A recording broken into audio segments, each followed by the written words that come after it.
के मामलों को प्रकाश में लाना। इसमें एक पॉइंट था कि एस.सी. मुखर्जी को 9 दिसंबर 1970 को सदन की बार सिर्फ बार पूछना था, बार के समक्ष बुलाया गया।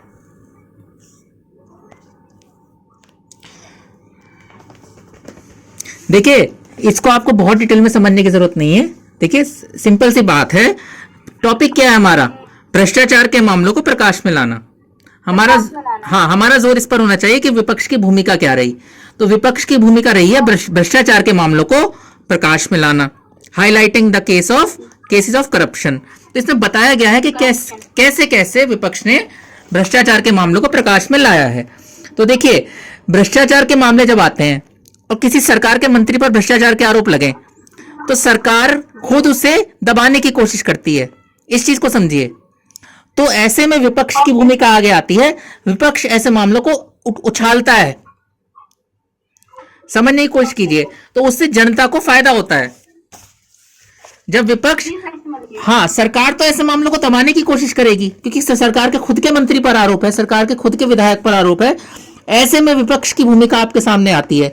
तो विपक्ष में क्या होता है, फिर जब विपक्ष दबाव बनाता है तो संसदीय दबाव बन जाता है और फिर जांच पड़ताल करनी पड़ती है। और जब जांच पड़ताल करनी पड़ती है तो वो जांच पड़ताल कई तरीकों से होती है।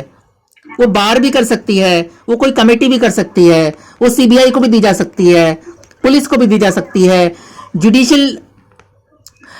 जुडिशरी के through SIT special investigation team बनाई जा सकती है। उसमें आपको उतना डिटेल में जाने की जरूरत नहीं है। बेसिकली क्या है, संसदीय दबाव के कारण जांच पड़ताल करनी पड़ती है और बहुत से मामले न्यायालय के समक्ष भी आते हैं और मंत्रियों को रिजाइन करना पड़ता है। इतना दबाव बढ़ जाता है। बताइए, सरकार खुद रिजाइन करवाएगी अपने किसी मंत्री को? ये तो विपक्ष का जो दबाव बनता है उस कारण उस मंत्री को जिस पर भ्रष्टाचार के आरोप होते हैं उसे रिजाइन करना पड़ता है, अपना पद छोड़ना पड़ता है। इसके आपको एग्जाम्पल दिए हैं। टीटी कृष्णमाचारी ने मुंदड़ा कांड में 1958 में त्यागपत्र दिया। तो आपके को पेपर में ये नहीं आएगा मुंदड़ा कांड क्या था। ये एक भ्रष्टाचार का केस था, इतना ध्यान रखना है आपको। खान और तेल मंत्री केडी मालवीय को सिराजुद्दीन कांड के कारण 1963 में त्यागपत्र देना पड़ा। एक उच्च सिविल अधिकारी, अब ये सिविल अधिकारी हैं, ये मंत्री नहीं है, ये आईएएस ऑफिसर हैं। वो भी तो प्रशासन में ही आते हैं ना, आईएएस ऑफिसर, वो भी तो सरकार का ही भाग है। ठीक है।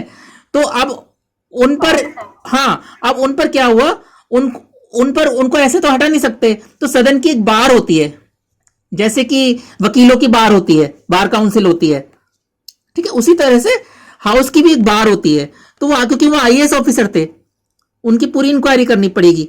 उनको बार में बुलाया जाएगा, पूछा जाएगा कि क्या चक्कर है, ये क्यों आपके ऊपर आरोप लग रहे हैं, आपने क्या किया है। तो वहां उनकी जांच पड़ताल की गई और वहां पाया गया कि उन्होंने जानबूझकर तथ्यों को झुठलाया।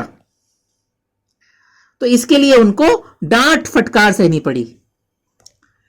ठीक है, त्यागपत्र तो नहीं दिया उन्होंने, ना उनका दिलवाया गया। हाँ, उनको डांट फटकार लगाई गई। ये भी बहुत बड़ी बात है। किसी आईएएस ऑफिसर को आप बुलाकर डांट फटकार लगा रहे हैं, मीडिया में आ रहा है, सब जगह उनका नाम जा रहा है, उनकी बेइज्जती हो रही है। ये भी बहुत बड़ी बात है। फिर ये बोफोर्स तोप प्रकरण, ये बहुत बड़ा घोटाला था। ठीक है, ये तोपें खरीदी थी हमने किसी देश से, उस तोपों के खरीदने में ही घोटाला हो गया था। बोफोर्स प्रकरण कहते हैं, बोफोर्स तोप प्रकरण। ये 1989 में जब श्री राजीव गांधी जी की सरकार थी तब ये हुआ था। तो इसमें 100 से ज्यादा सदस्यों ने, और वो भी 100 से ज्यादा सदस्यों ने लोकसभा से अपने इस्तीफे दे दिए थे। तो आप सोचिए कितनी बड़ी बात है।